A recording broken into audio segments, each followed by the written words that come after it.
I am doing a character analysis for the character Mary from the movie Precious. Mary Johnson is in her late 40s. She's a single mother of 16-year-old Clarice. Clarice is also known as Precious.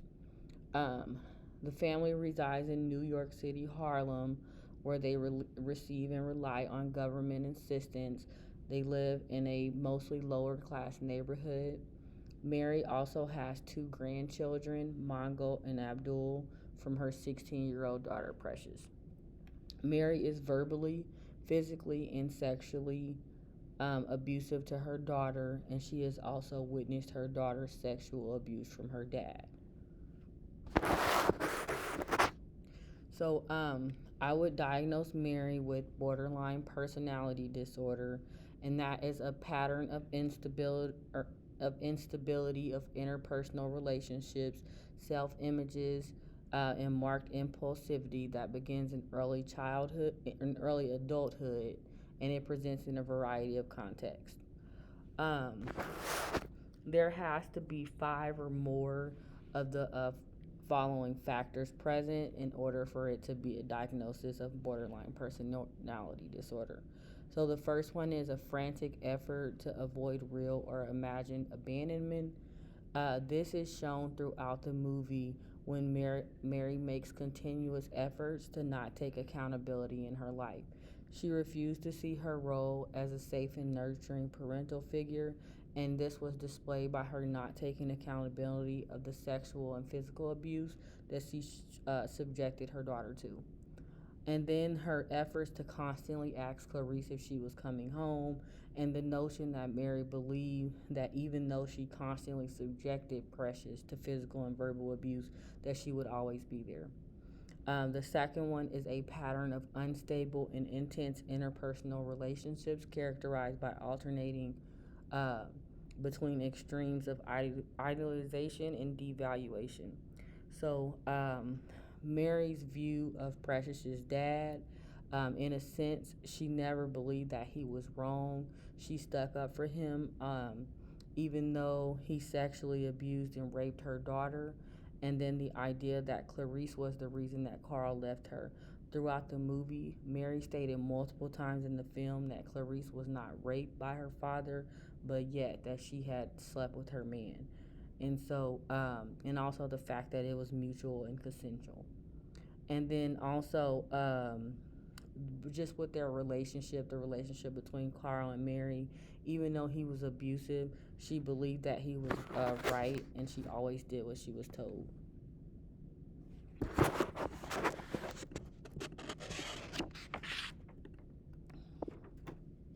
And then that's shown in the film when Mary states at the end, he told me to shut up, and so that's what I did. I shut up. Mary's view of Clarice is an example of devaluation. No matter what Clarice did, she was deemed as nothing, a burden, and always a problem to Mary. Mary's devaluation of Precious is shown several times throughout the movie. For example, when the woman's ringing the doorbell, she tells Precious to listen, stupid. She calls her out her name and calls her fat and things like that. Their relationship was extremely broken because she blamed her for many of the aspects of her life. The third factor that has to be present for borderline personality disturbance is identity disturbance, marked persistently unstable self-image or sense of self. Um, Mary definitely had an identity disturbance. When the social worker came, she had her mother bring Mongo over to make it look like that Mongo lived at the house because she wanted to make sure the checks kept coming, and she made sure that she looked like a loving, involved mother. Um, and she had Mongo sent to the doctor, trying to show that she was proactive in her life and things like that. And she made sure that she looked more put together when the social worker came. The fourth area is impulsivity in at least two areas that are self-damaging. For Mary, this is spending. She gambled a lot. She pretty much every scene that she's in, she's talking about playing the lottery, constantly reminding Precious to go play her numbers, and then smoking cigarettes. This is seen constantly throughout the film. Even when she's holding her grandchildren, she's even smoking then. So that shows a lack of care and safety that she has for them. Um, One of the other factors is also recurrent suicidal behavior. That is something that was not shown throughout the film. And then number 6 is affective instability due to a marked reactivity of mood. This is also shown several times throughout the film. Mary is shown being emotionally unstable. There's one scene in particular when Precious gets home from the hospital. Mary is calm, and then all of a sudden she just snaps and starts lashing out, and she becomes violent towards Clarice and her newborn grandson. Number 7 is chronic feelings of emptiness. This is shown in the movie when Mary states that she'll be alone if she doesn't have Clarice, and when she's constantly wondering who's going to love and take care of her. Number 8 is inappropriate intense anger or difficulty controlling anger. This is also shown through several scenes in the movie. Mary hits Precious with a frying pan after the white woman visits. When Precious comes home with a newborn baby, all of a sudden Mary gets mad and she sits the baby down and tries to fight Precious. She throws the TV. And then also when she goes into a verbal rage after the social worker visits and she calls the baby an animal and she calls Precious stupid and she begins belittling them. And the ninth one is transient stress related paranoid ideation or severe dissociative symptoms. This is shown when Mary's feeling threatened by the teacher coming to the buzzer. She was extremely disturbed, even though it wasn't valid. And then Mary's paranoia of white people, and Mary feeling threatened by her own daughter, Clarice. And so, in order to be diagnosed with borderline personality disorder, you only have to have 5, and Mary does have at more than 5. The first theory that I am going to talk about is essentialism theory. And I have a quote from the book. The essential view of human nature is captured by the significance of our existence is never fixed once and for all. Rather, we continually recreate ourselves through our project. Um, and so, for view of human nature and how it's reflected in the character that I've chosen, I have that Mary's character does not evolve in a positive way due to the conflict and tensions in her life. Mary raised her child the way her mom told her to. She states that this in the last scene of the movie when she's speaking with the social worker about the abuse that Precious had to endure. She states time and time again, I did what my mom told me to. The constant conflicts in Mary's life led to her becoming someone who was mean, untrusting of people, particularly white people, unable to take accountability or see any errors in the decisions that she made. Mary was unable to develop positive and healthy relationships because of her negative perspective of the people in her life and strangers. Um, Mary struggles overall with her sense of existence. She was unable to seek balance between tragic circumstances of human existence and possibilities and opportunities in human life. Mary was unable to find moments in her life for possibilities and opportunities. Major personality constructs associated with the theory. So, Mary does not have a majority of the 6 dimensions of human condition when looking from an essential approach. Number 1, the capacity for self awareness. It appears that Mary has no capacity for self awareness. It is apparent that she believes that her actions are based on external factors rather than internal. Mary places a large amount of blame on others for her actions. There is no sense of accountability or self awareness displayed. Number 2, freedom and responsibility. Freedom implies that we are responsible for our lives, for our actions, and for our failures to take action. Essentialists link freedom with responsibility. Assuming responsibility is a basic condition for change. Mary accepted no responsibility for the choices she made in life, and particularly the abuse that Precious had to endure. During the ending scene of the movie, Precious and Mary meet with a social worker. When asked about her daughter's sexual abuse, she states that she didn't want it to happen and explains that she was basically doing what her man told her to do. She also talked about how it was basically Precious's fault and because she didn't scream or anything. Number three, creating one's identity and establishing meaningful relationships with others. Mary did create an identity. However, it is not a sense of identity that enabled her to create meaningful relationships. Um, Number four, the search for meaning, purpose, values, and goals. There's no time in the movie where Mary is seen searching for a purpose or value. There aren't any scenes that show that she is setting goals or trying to have any type of better quality of life. Anxiety as a condition of living. Mary believes that white people are the root of many of her problems. And then it's also shown when Mary is displaying emotions constantly surrounding the idea or notion of her daughter leaving her. And then number six, awareness of death and non being. If we look at Mary's significance of living, then she seemed to have no awareness of death. Mary didn't live a full life. During most of the scenes in the movie, Mary was at home watching TV. Her main concern each day was playing her numbers. She didn't have any job, a friend, social life, anything. She seemed to have no zest for life. She wasn't working on any goals. She made no attempts to better her life. She even went as far as shaming Precious for wanting to improve her life. Mary's non awareness of death prevented her from recognizing the urgency and needing to evaluate the state of her life and make changes. Role of the counselor and role of the client. I have a quote from the book: "The therapeutic relationship is at the heart of the essential practice because the quality of this person-to-person encounter is a stimulus for positive change."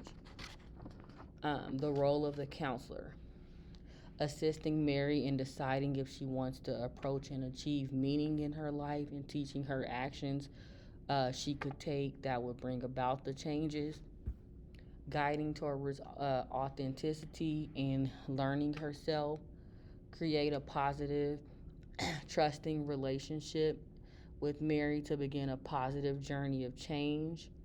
As the counselor, I will want to help Mary reclaim her life in a way that brings about meaning and purpose, assisting Mary in gaining a better understanding of herself, which in turn will help her gain a better understanding of the type of meaning and purpose she wants to bring to her life. And then for role of the client, Mary would be encouraged to take accountability for the passive way that she is showing up in her life. Um, she would gradually become more aware of herself, her life, her actions, and behaviors. She would be encouraged to choose which circumstances of her life, such as not having a job, abusing her daughter, forcing Precious to mother her, and her daughter being sexually abused, that she would like to explore. Once she's able to face the realities of her life, she would be encouraged to begin making changes and remove roadblocks that hinder her from living a more meaningful life. View of maladjustment, including how the theoretical approach might explain the problem. Um, so, Mary is not living an authentic life because she chooses not to. She's not a victim of circumstance. Everything that happened to Mary is a result of the choices that she's made. Even by the end of the movie, Mary doesn't take any responsibility for her daughter's abuse, the abuse she herself subjects her daughter to, or her individual circumstances in life. Potential goal for treatment. In assisting Mary, I would focus on the three phases of the essential humanistic approach. Assisting Mary in identifying and clarifying her assumptions about the world and the world she lives in. Assisting Mary in the source and authority in her present value system. And focus on getting Mary to use what she has learned in therapy and putting it into action. Interventions that could be helpful in treatment. Logotherapy would be helpful in this treatment approach with Mary. This intervention strategy would use the exploration of the past, present, and future to help Mary identify, connect, and reconnect with potential sources of meaning in her life. Essential questioning during several sessions, Mary would be asked a series of questions such as who are you? What's the meaning of life? How do you value your life? What does death mean to you? What's your purpose on earth? And why do you think you're still alive? These interventions will help Mary understand that she has a choice and that her choices directly correlate to her actions and circumstances. It will help Mary gain an understanding and define her meaning of life and self, finding purpose and setting goals, and creating meaningful relationships with others that bring about positiveness to her life. Cultural considerations with Mary being an African American woman living in a low income area such as Harlem and having no education, it's not possible to talk about self and self determination without taking into account societal and environmental factors. Strengths and limitations of the approach. The strength is that essentialism places emphasis on shared decision making in the counseling process. Mary would have choices and be able to provide input regarding the counseling she receives.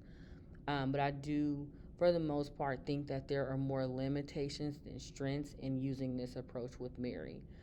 Some of the limitations are that this theory ignores social factors, so it doesn't take into account that she's a black woman, that she's poor, the lack of support and resources, and then it highly focuses on self determination, but it doesn't take into account the complex factors of having borderline personality disorder. The second theory that I'm going to talk about is contemporary behavior theory, specifically the dialectical behavior therapy. And I have that in my notes that dialectical means trying to understand how two things that are opposite could also be true. That's just to help understand the theory. For a view of human nature and how the view is reflected in the character, um, Mary's doing the best that she can. However, she does want to improve. Even though Mary didn't cause all of her problems, she still has to learn how to cope with them. Mary has the capacity for change and growth, and Mary's life is complex given the circumstances. She was raised by her mom, who didn't necessarily teach her the right way to do things. For example, at the end, when she's talking to the social worker about Precious's abuse, she states, I did what my mom told me to do. And then Mary is black, living in poverty, and uneducated. Major personality constructs associated with the theory and how they're reflected in the character. There are six core principles that form the foundation of dialectical behavior therapy. Dialectical thinking, Mary's not able to consider opposing viewpoints simultaneously. She's unable to find balance between acceptance and change. Throughout the movie, she's unable to see anyone's viewpoint outside of her own. Mindfulness, Mary is unable to pay full attention to the present without judgment. Emotional regulation, Mary is not able to regulate her emotions. She is seen becoming dysregulated in several scenes throughout the movie. Distress tolerance, Mary lacks strategies that will help her get through difficult situations without making them worse. When she's faced with difficult situations, she typically makes them worse by losing her temper. Even at the end of the movie, in the scene with the social worker and Precious, Mary's behavior actually made the situation a lot worse. Um, Interpersonal effectiveness. Mary does not have healthy communication skills. Throughout the movie, most of the time when she talks to Precious, she's yelling and cussing at her. She frequently verbally abuses her by using insults and name calling. She's also not able to communicate with the social worker at the end of the movie. She becomes defensive and angry, which gets in the way of having an effective conversation with healthy communication. Validation. Mary is unable to acknowledge and accept another person's thoughts and feelings. She shows no empathy and understanding to any of the abuse that Precious had to endure. She even went as far as to suggest that Precious could be to blame for some of the sexual abuse. The role of the counselor and the role of the client. The role of the counselor, assisting Mary in deciding if she wants to approach and achieve meaning in her life, and teaching her actions that she could do which would bring about those changes. The counselor would validate Mary by taking a great understanding of how her circumstances impact her well-being and meaning of life, and then also guiding Mary towards authenticity and learning herself, and creating a positive, empathetic, trusting relationship with Mary in order to begin a positive journey of change. As the counselor, I would want to help Mary reclaim her life in a way that brings about meaning and purpose, helping her to gain a better understanding of herself, which in turn will help her gain a better understanding of the type of meaning and purpose that she wants to bring about to her life. The role of the client. I would work with Mary in helping her become aware of the areas of her life that she could improve in. Once she's aware, I would assist Mary in developing the skills she needs to make positive changes in her life. I would stress the importance to Mary about playing an active role in her counseling throughout the entire process. View of maladjustment, including how the theoretical approach might explain the primary problem. Mary's doing the best that she can right now. However, in order to see improvements in her life, she has some things that she needs to accept. Um, Mary's circumstances, such as being raised in poverty by a single mom, lack of education, and with the lack of resources, contribute to Mary struggling to live within societal expectations. It is possible for Mary to bring about changes in her life by developing a greater sense of self and then beginning to set goals related to the changes she would like to see. Potential goals for treatment. One goal for treatment would be to work with Mary in bringing about change by replacing maladaptive and ineffective behaviors with appropriate and effective ones. Guiding Mary to increase her motivation to change. And then with using DBT, Mary can learn change and acceptance skills that will be crucial in allowing her to make changes in her life. Interventions that could be helpful in treatment, mindfulness activities. These activities will help Mary learn to focus and accept the present moment for what it is. Tolerance skills. Work with Mary to learn skills such as radical acceptance and paced breathing so that she can begin to build a tolerance to distress. And emotional regulation. Begin teaching Mary self soothing skills so that she's able to regulate herself when necessary. Cultural considerations. Um, the considerations that are important are race based and systematic. Mary is an African American woman living in poverty. She's not educated, and she also believes that school is not important, which this is a common theme in low income families. Mary is a prime example of seeing systematic and racial disparities. Strengths and limitations of the approach. The strengths are that this theory goes beyond mental health issues and improves individuals' qualities of life. However, a limitation is that it's time consuming. The treatment usually takes 6 to 12 months and it might not address underlying issues. The focus is more on developing relationships between patients and their feelings, behavior, and emotions, and learning about their condition in a medical sense rather than the personal cause of their distress and disorder.